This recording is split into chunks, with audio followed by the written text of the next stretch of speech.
El velo del templo es un elemento profundamente significativo en la Biblia, simbolizando la separación entre Dios y la humanidad.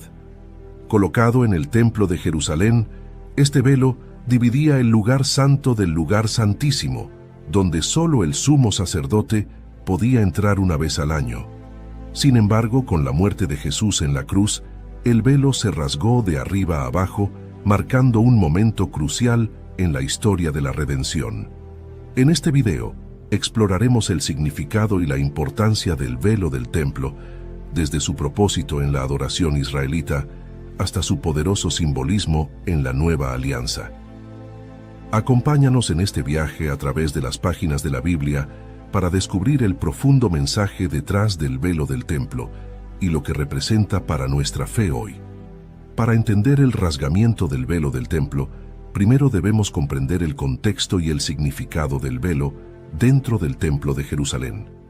El velo del templo es uno de los elementos más importantes y simbólicos en el tabernáculo y posteriormente en el templo de Jerusalén. Su construcción y diseño se detallan en el libro de Éxodo, donde Dios da instrucciones precisas a Moisés sobre cómo debe ser confeccionado. En Éxodo 26, 31, 33 se narra: harás asimismo un velo de azul, púrpura, carmesí y lino torcido.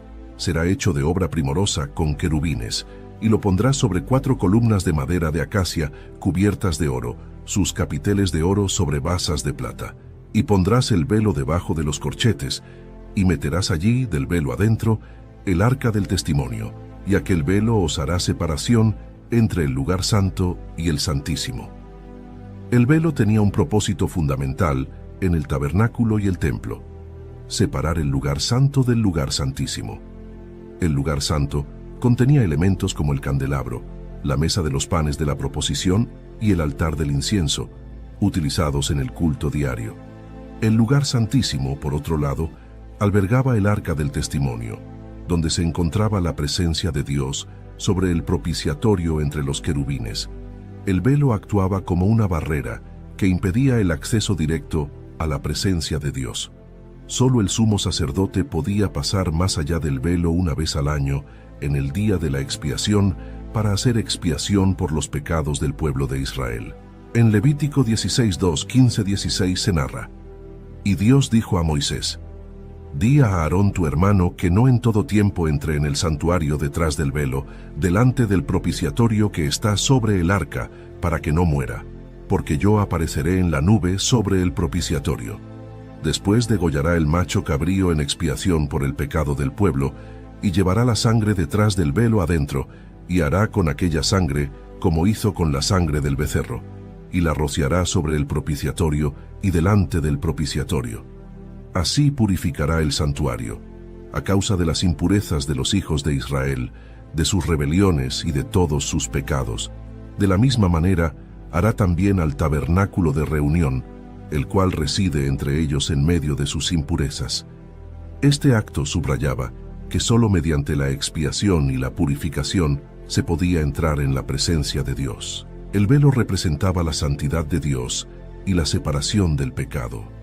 La presencia del velo recordaba constantemente al pueblo de Israel que Dios es santo y que el pecado impide el acceso directo a su presencia.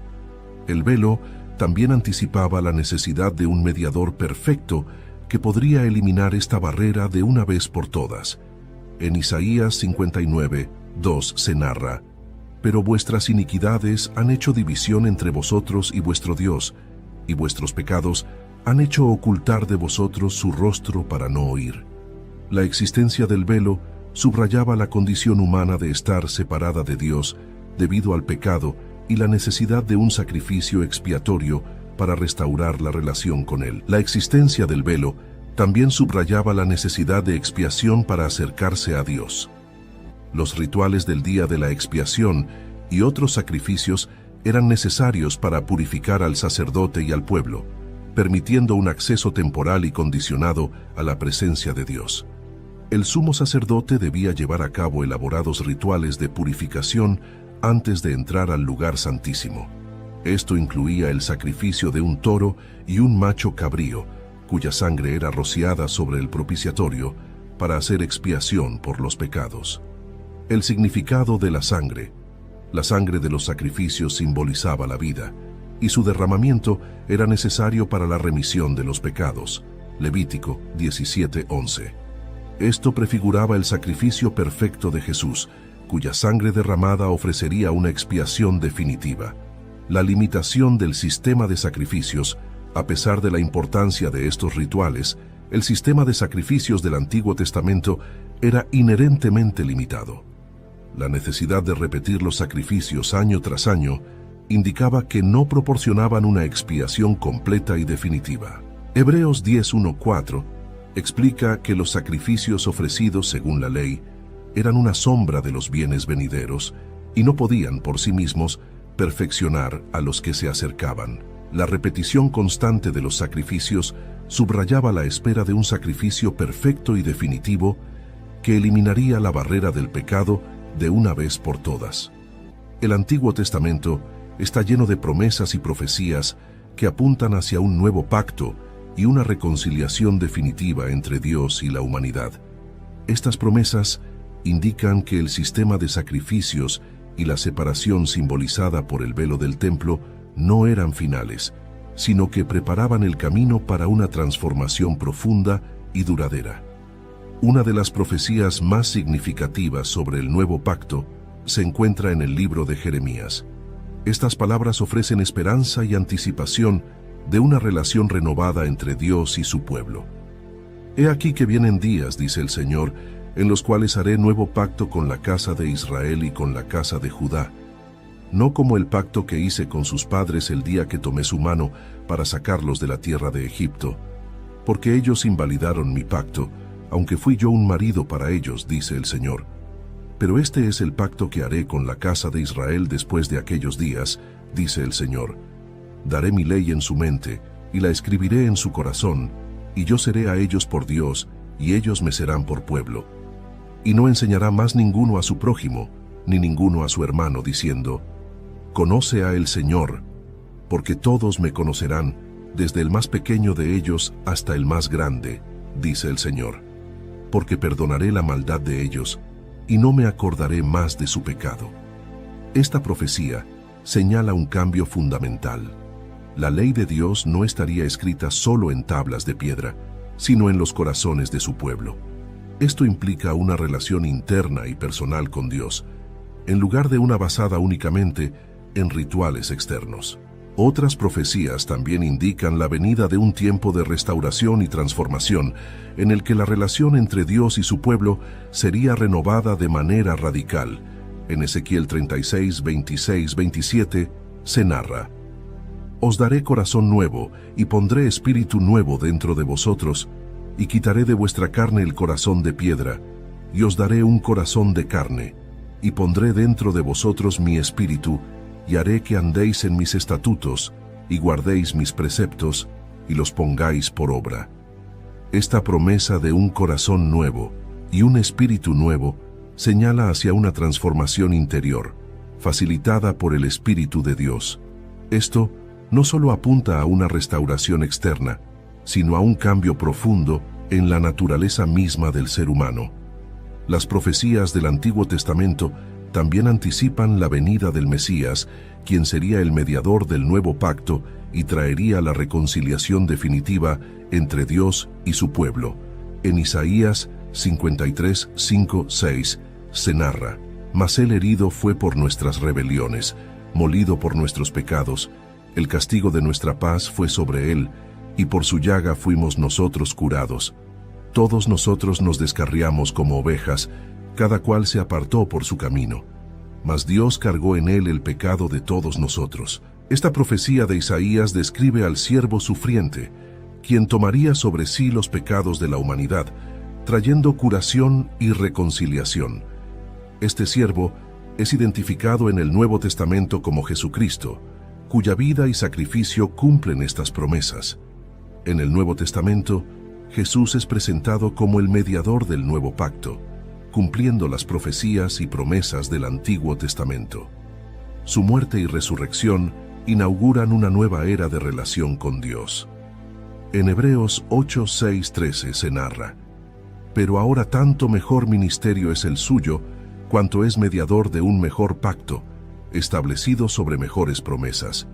Porque si aquel primero hubiera sido sin defecto, ciertamente no se hubiera procurado lugar para el segundo. Porque reprendiéndolos dice: He aquí vienen días, dice el Señor, en que estableceré con la casa de Israel y con la casa de Judá un nuevo pacto. Ha dado por viejo al primero. Y lo que se da por viejo y se envejece, está próximo a desaparecer. Este pasaje subraya que Jesús es el mediador de un nuevo y mejor pacto, basado en mejores promesas. El antiguo sistema de sacrificios y el velo del templo son reemplazados por una relación directa y accesible con Dios a través de Cristo. El evento culminante en la narrativa del velo del templo se encuentra en el Nuevo Testamento, durante la crucifixión de Jesús. Su muerte en la cruz no solo tiene un significado redentor profundo, sino que también está marcada por un evento físico significativo. La crucifixión de Jesús es el punto central del Evangelio. Es el momento en el que se cumple el propósito de su venida al mundo: ofrecer su vida como un sacrificio por los pecados de la humanidad. Durante su crucifixión, Jesús sufrió intensamente tanto física como espiritualmente. Clamó a Dios y finalmente entregó su espíritu, completando su misión redentora. Jesús es descrito como el Cordero de Dios que quita el pecado del mundo. Juan 1:29. Su muerte es vista como el sacrificio perfecto que cumple y supera todos los sacrificios del Antiguo Testamento. En el momento exacto de la muerte de Jesús, se produce un evento milagroso en el Templo de Jerusalén. Este evento es registrado en los Evangelios de Mateo, Marcos y Lucas. En Mateo 27, 50, 51, se narra: Mas Jesús, habiendo otra vez clamado a gran voz, entregó el Espíritu. Y he aquí, el velo del templo se rasgó en dos, de arriba abajo, y la tierra tembló, y las rocas se partieron. En Marcos 15, 37, 38, nos dice: Mas Jesús, dando una gran voz, expiró. Entonces el velo del templo se rasgó en dos, de arriba abajo. En Lucas 23, 45, 46, se narra: Y el sol se oscureció, y el velo del templo se rasgó por la mitad. Entonces Jesús, clamando a gran voz, dijo: Padre, en tus manos encomiendo mi espíritu. Y habiendo dicho esto, expiró. El rasgamiento del velo del templo, en el momento de la muerte de Jesús, es un evento cargado de significado espiritual. Este acto simbólico representa un cambio radical en la relación entre Dios y la humanidad. En la carta a los Hebreos, el autor explica con detalle el significado del rasgamiento del velo y cómo Jesús inaugura un nuevo acceso a Dios. En Hebreos 10, 19, 20 se narra: Así que, hermanos, teniendo libertad para entrar en el lugar santísimo por la sangre de Jesucristo, por el camino nuevo y vivo que Él nos abrió a través del velo, esto es, de su carne. Jesús, a través de su sacrificio, abrió un camino nuevo y vivo hacia la presencia de Dios. Este camino no está bloqueado por un velo físico, sino que está abierto a todos los creyentes. El velo que se rasgó es simbólicamente representado como su carne, indicando que su sacrificio corporal abrió este acceso. El rasgamiento del velo también señala el fin del sistema de sacrificios del Antiguo Testamento. El sacrificio de Jesús es visto como la culminación y el cumplimiento perfecto de todos los sacrificios anteriores. En Hebreos 9, 11, 12 se narra: Pero estando ya presente Cristo, sumo sacerdote de los bienes venideros, por el más amplio y más perfecto tabernáculo, no hecho de manos, es decir, no de esta creación, y no por sangre de machos cabríos ni de becerros, sino por su propia sangre, entró una vez para siempre en el lugar santísimo, habiendo obtenido eterna redención. Jesús es el sumo sacerdote perfecto, que ofrece un sacrificio perfecto. A diferencia de los sacrificios repetitivos del sistema levítico, el sacrificio de Jesús es único y suficiente para obtener redención eterna. Una de las implicaciones más significativas del rasgamiento del velo es el acceso directo a Dios que ahora tenemos todos los creyentes. Ya no hay necesidad de intermediarios humanos, porque Jesús mismo es nuestro mediador. En Hebreos 4, 14, 16 se narra: Por tanto, teniendo un gran sumo sacerdote que traspasó los cielos, Jesús el Hijo de Dios, retengamos nuestra profesión. Porque no tenemos un sumo sacerdote que no pueda compadecerse de nuestras debilidades, sino uno que fue tentado en todo, según nuestra semejanza, pero sin pecado. Acerquémonos pues confiadamente al trono de la gracia, para alcanzar misericordia y hallar gracia para el oportuno socorro. Los creyentes somos invitados a acercarnos al trono de la gracia con confianza. Esto refleja un cambio radical en la relación con Dios, de una de temor y separación a una de gracia y cercanía. El rasgamiento del velo también nos llama a todos los creyentes a vivir en santidad y a abrazar la nueva vida que tenemos en Cristo. En Hebreos 10, 22, 2 nos dice: Acerquémonos con corazón sincero, en plena certidumbre de fe, purificados los corazones de mala conciencia y lavados los cuerpos con agua pura. Mantengamos firme, sin fluctuar, la profesión de nuestra esperanza, porque fiel es el que prometió. La nueva realidad de acceso a Dios no elimina la necesidad de santidad. Los creyentes estamos llamados a purificarnos y a mantener una relación sincera y fiel con Dios, reflejando la pureza que Cristo les ha otorgado. El nuevo pacto también se caracteriza por la presencia continua del Espíritu Santo en la vida de los creyentes, eliminando la necesidad de un templo físico como el lugar exclusivo de la presencia de Dios. En 1 Corintios 3:16 nos dice: ¿No sabéis que sois templo de Dios y que el Espíritu de Dios mora en vosotros? Templo del Espíritu Santo. Los creyentes, como individuos y como comunidad, se convierten en el templo de Dios, llevando su presencia donde quiera que vayan. Esto transforma la manera en que entendemos la adoración y la comunión con Dios. Con el rasgamiento del velo, todos los creyentes tienen acceso directo a Dios. Ya no es necesario un sumo sacerdote terrenal para interceder, porque Jesús es nuestro sumo sacerdote eterno. En Hebreos 4:16 se narra: Acerquémonos pues confiadamente al trono de la gracia, para alcanzar misericordia y hallar gracia para el oportuno socorro. Los creyentes pueden acercarse a Dios en cualquier momento, con confianza y sin temor. Esto cambia radicalmente la naturaleza de la oración y la adoración, permitiendo una comunión constante con Dios. La reconciliación a través de Jesús no solo elimina la barrera del pecado, sino que también da a los creyentes una nueva identidad en Cristo. En 2 Corintios 5:17 nos dice: De modo que si alguno está en Cristo, nueva criatura es. Las cosas viejas pasaron, he aquí todas son hechas nuevas. Los creyentes somos transformados en nuevas criaturas, con una vida renovada y una identidad en Cristo. Esto afecta cómo nos vemos a nosotros mismos y cómo interactuamos con el mundo. El acceso directo a Dios también tiene implicaciones para nosotros los creyentes. La comunión con Dios se extiende a la comunión con otros creyentes, formando una comunidad unida en Cristo. En Efesios 2, 14, 16 nos dice: Porque Él es nuestra paz, que de ambos pueblos hizo uno, derribando la pared intermedia de separación, aboliendo en su carne las enemistades, la ley de los mandamientos expresados en ordenanzas, para crear en sí mismo de los dos un solo y nuevo hombre, haciendo la paz, y mediante la cruz reconciliar con Dios a ambos en un solo cuerpo, matando en ella las enemistades. Cristo ha derribado las barreras entre diferentes grupos, creando una nueva humanidad unida en Él. La Iglesia es una comunidad reconciliada que refleja la paz y la unidad de Dios. El acceso a Dios y la nueva identidad en Cristo también llaman a los creyentes a vivir en santidad. La vida cristiana es una respuesta a la gracia de Dios, buscando reflejar su santidad en nuestras acciones y pensamientos. En 1 de Pedro 1:15, 16 se narra: Sino, como aquel que os llamó es santo, sed también vosotros santos en toda vuestra manera de vivir, porque escrito está: Sed santos, porque yo soy santo.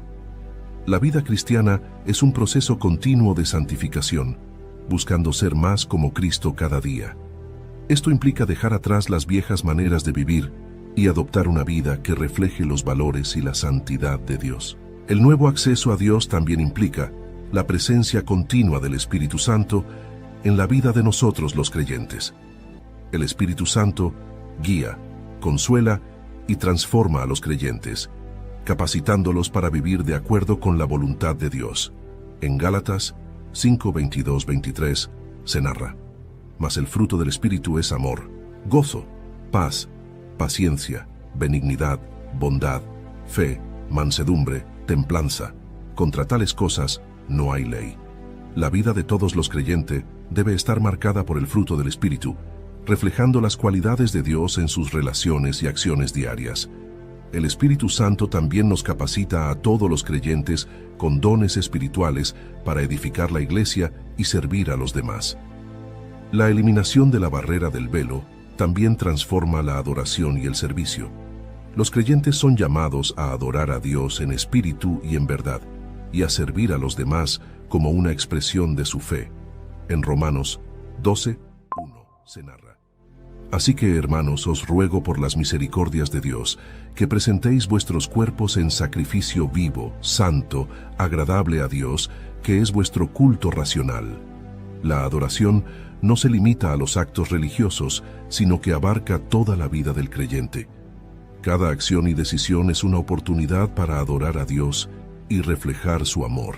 El rasgamiento del velo del templo no solo tiene un significado histórico, sino que también ofrece lecciones prácticas y directrices para la vida diaria de todos los creyentes.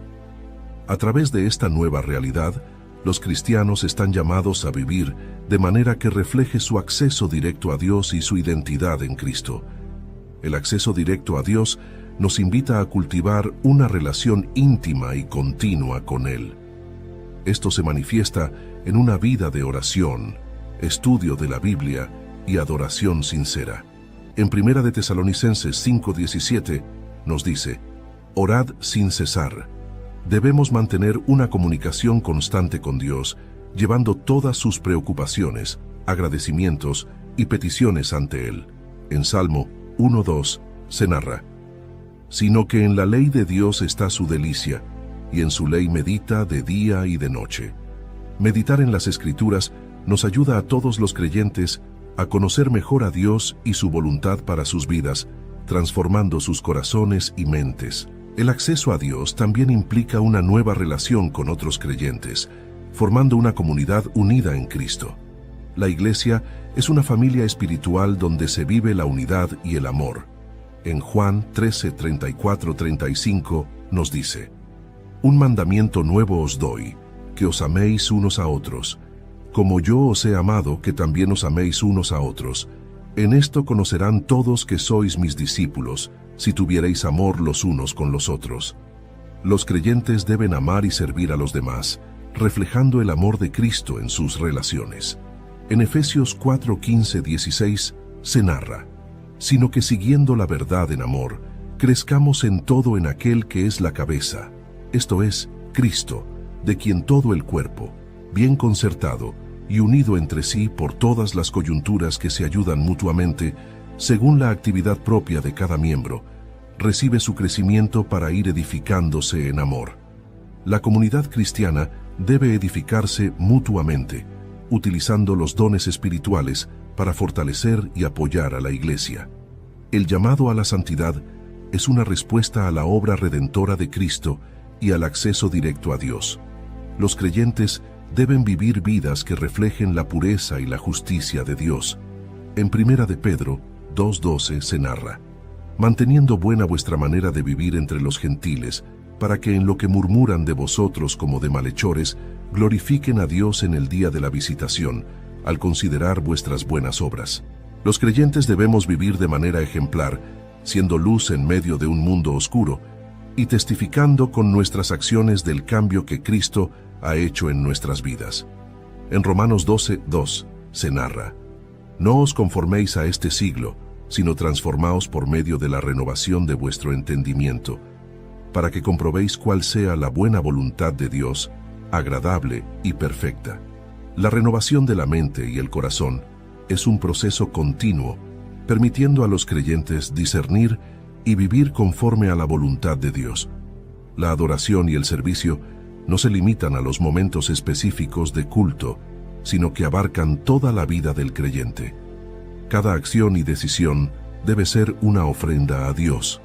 En Colosenses 3:17 nos dice: «Y todo lo que hacéis, sea de palabra o de hecho, hacedlo todo en el nombre del Señor Jesús, dando gracias a Dios Padre por medio de Él».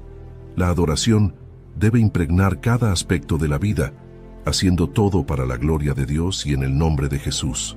En Gálatas 5:13 se narra: «Porque vosotros, hermanos, a libertad fuisteis llamados, solamente que no uséis la libertad como ocasión para la carne, sino servíos por amor los unos a los otros». El servicio a los demás es una expresión del amor de Cristo y una forma de vivir en comunidad, poniendo en práctica los principios del Evangelio.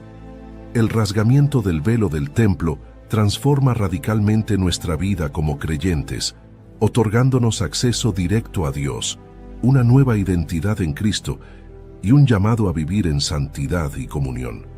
Este cambio debe reflejarse en una vida de oración continua, amor fraternal, testimonio ejemplar, adoración integral y servicio a los demás.